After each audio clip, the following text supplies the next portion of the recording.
If we're going to talk about protesting in late stage capitalism, we have to talk about disabled people and how they protest. And I know a lot of you love to ignore disabled people when it comes to any sort of movement work.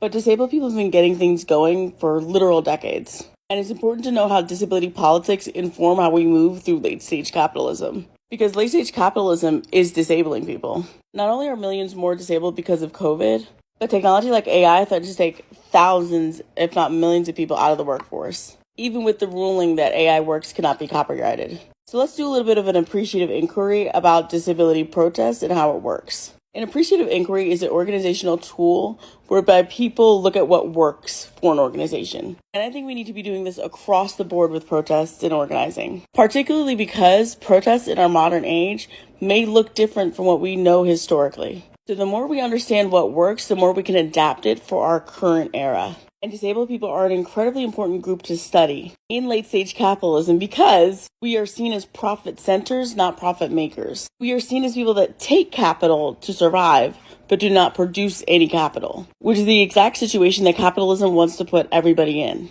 An incredible resource for everybody to have is Temple University's Disability Center. They go over the history of disability politics and where we are right now. And they also have an assistive technology center too that helps you explore your accessibility, which just in general, as a side note, I just think is really cool. It is going to be their disability timeline that I use in this video. Firstly, it's important to note something called the ugly laws. You've heard me talk about it on this channel before, but ugly laws are public ordinances that made it illegal for disabled people to be in public. And these took place from the 1860s until 1974.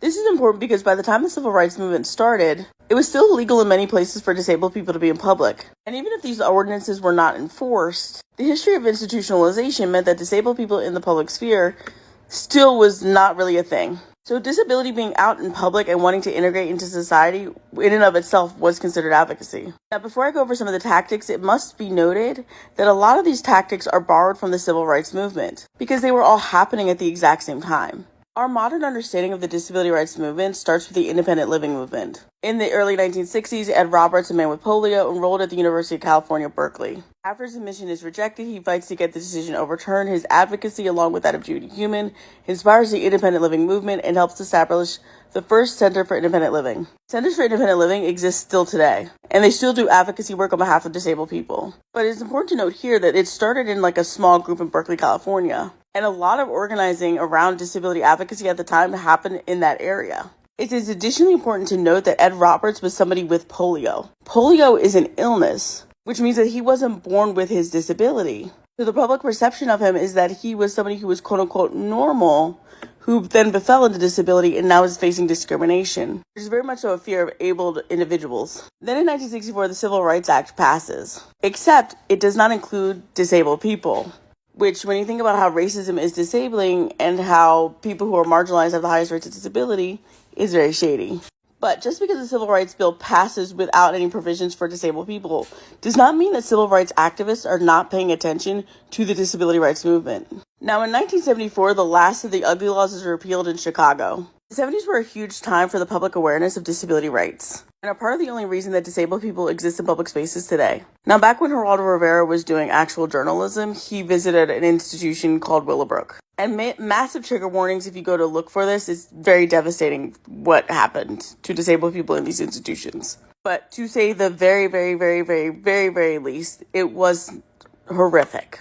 But it was the reporting of this that led to the Protection and Advocacy Network that exists today, which investigates the abuse and neglect of disabled people in such institutions. And with the start of this network, the government promised to reduce the number of disabled people in institutions to 0. That still has not yet happened because we don't fully fund something called home and community-based services, but that's for a later date. It's important to note that while a lot of these services were being put into place, in their at least initial stages, a lot of them did not take a lot of input from disabled people themselves.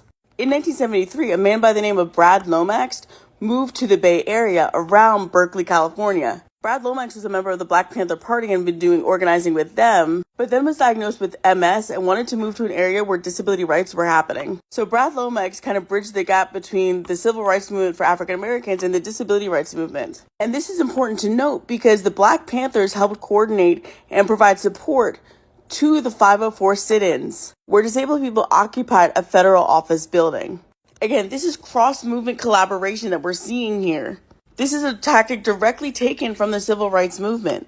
which shows us just how important partnership and collaboration really is. And cross-movement solidarity is one of the most important aspects to disability advocacy that we see today. When the opposition had cut off water and supplies, the Black Panthers forced their way into the building that the 504 sit-in people were occupying and gave food and supplies to everyone. And that's because they had an existing network of support that was built up prior to this action. Another really cool aspect is how some disabled people during the 504 sit-ins used their disabilities to their advantage. The authorities had cut off communication between the protesters and the outside world. So deaf people became code breakers, signing messages outside of the windows to relay messages to other people on the ground. Like, come on! We see another manifestation of this in Denver, Colorado, as disabled people protest inaccessibility in transit. And with the rise of the protest group, National Adapt. They're still around and do protests outside of transportation to this day. But in 1980, they used being disabled to halt the transportation system in Denver, Colorado. These people got out of their wheelchairs, away from their mobility aids, and laid in front of buses, halting the transportation system. What do you mean? I can't get up. I can't move. Some folks stayed in their wheelchairs too, but the point was made. And all of this drew a lot of press and created a lot of shame for governments. And shaming people is a major aspect to disability protest, particularly when it comes to the Capitol Crawl protest.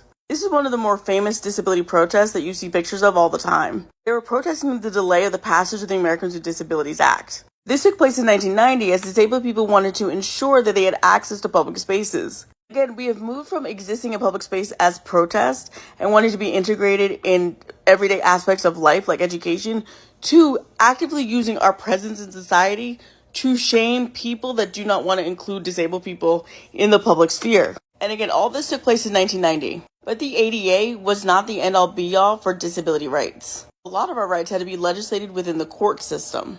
One of the most important court cases of my lifetime has been the Olmstead decision, which requires states to provide services in the most integrated setting and reinforce the right of people with disabilities to live in the community. In the late 1990s, Lois Curtis and Elaine Wilson were two people who found themselves in and out of mental hospitals to treat mental health disabilities as well as intellectual disabilities. In one instance, they were not allowed to go back home, and essentially they were confined to live in the mental hospital. The judge ruled that this is essentially segregation from society, and that disabled people have the right to live in the community with services that meet their needs. And to this day, disabled people are still fighting to fully fund what is called home and community-based services.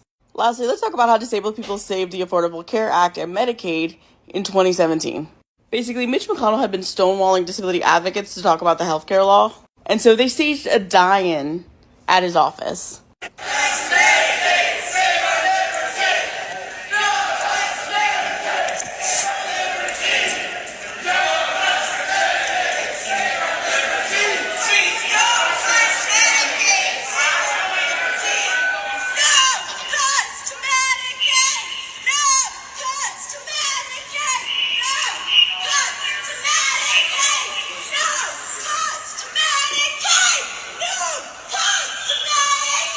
The protester in the last section of that last clip was Stephanie Woodward, and her arrest led to this very, very, very iconic photo of her being handcuffed behind her wheelchair. This was all over the news at the time, and it was a bad fucking look for Mitch McConnell, but when does he have a good look? And again, this protest used the model of a sit-in, shame, and using disability to one's advantage. Anyways, that was a very, very brief history of disability protest. Let's all learn something from it.